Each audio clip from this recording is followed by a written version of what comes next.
Hello everyone, my name is Mi-sung Kim from Triple IXL Lab. Today I would like to introduce a paper titled HAZER Human-Aware Endorsing Optimization via Deep Reinforcement Learning, published in Transactions on Graphics in 2024. HAZER is a research work that focuses on optimizing 3D indoor scenes. Until now, there has been a great deal of research on generating 3D indoor scenes. These studies mostly aim to learn furniture placement patterns from large scene indoor scene datasets. Based on this, when users provide a floor plan image or text as input, the goal is to automatically generate a furniture arrangement that fits the input. Recent works have utilized models like diffusion and transformers for this generating task. While the results often look visually realistic, they tend to be functionally inappropriate in many cases when it comes to human interaction and free movement. For instance, there might not be enough space for someone to walk between pieces of furniture, or there may not be sufficient room to open a cabinet door or drawer. HAZER identifies this issue and argues that it's important to consider layouts where people can move and interact freely with their environments. Its ultimate goal is to automatically optimize furniture placements in a way that reflects real-world human interactions and living environments.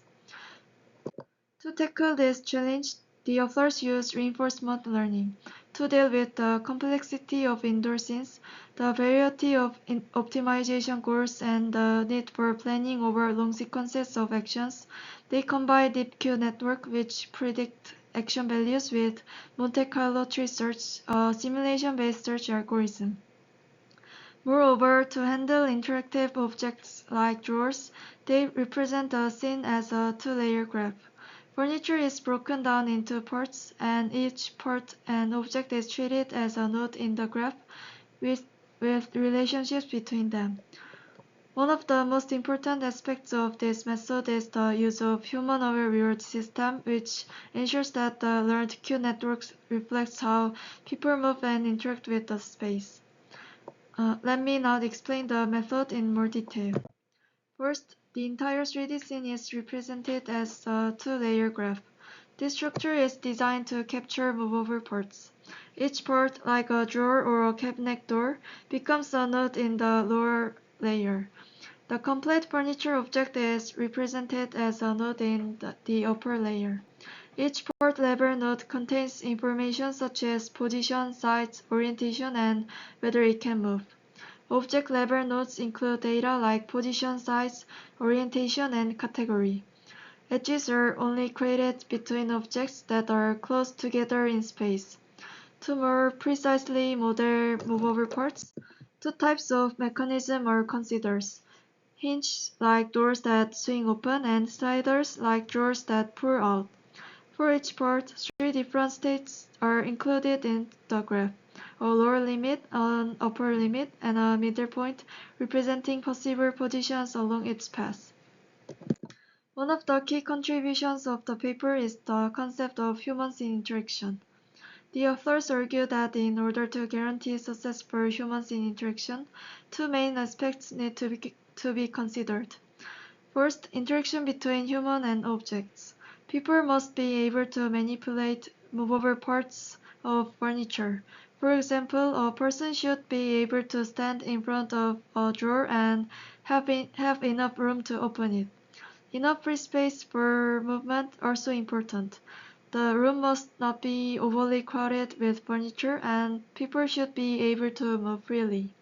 To satisfy these two aspects, they apply two techniques. First, motion planning for interaction, and second, grid-based free space checking for evaluating walkable space. Let's start with the first part, interaction between humans and furniture. To simulate this, the authors assume that a person is standing 0.5 meters in front of the object. Then they check whether the person's hand can reach the grasping point of the movable parts. If it's reachable, they check whether the grasping point can move along a defined path. For hinged paths, parts, the assumed motion is an arc path. For sliding parts, the path is linear. They simulate whether the movement is physically possible. Next, to check whether people have enough space to move around, they divide the scene into a grid of 900 cells. A human is modeled as an elliptical cylinder, and it is placed in the center of each grid cell to test whether a person could stand there without overlapping any furniture. If that's possible, the cell is marked as valid. Then they identify the largest group of connected valid cells. The area of this connected region is used as an indicator of how freely people can move in the scene. Once these metrics are defined, the system uses them to train the reinforcement learning model. First, the two-layer graph representation features are extracted using a graph neural network. These features are used to train a Q network that predicts the value of different actions. Then, Monte Carlo tree search simulates many possible action sequences using these Q values to find the best sequence of actions. The Q values are then updated based on the simulation outcomes. Let's look more closely at the reinforcement learning process. The Q network is trained to predict how good it would be to take a certain action from a given state. Actions involve moving furniture pieces by 0.1 meters in various directions. The reward given to the agent is based on four aspects. First, whether furniture pieces collide. If there is overlap between objects, an immediate negative reward is given, and the amount of overlap at the final scene is also penalized. Second, interaction feasibility is evaluated using the previously described motion planning method. The system checks whether a human can successfully reach and manipulate a movable part. If interaction fails, a penalty is given. If it succeeds, a reward is given based on the length of valid motion paths. Third, the amount of free space is calculated using the grid-based method. As the area of free space increases, the agent receives more rewards both immediately and at the final evaluation. Fourth, even if the above conditions are met, the scene might still be unrealistic. For example, in most bedrooms, nightstands are placed next to the bed. If the system places them far away, the layout doesn't make sense. To address this, the authors trained the model using ResNet on a 3D indoor scene dataset.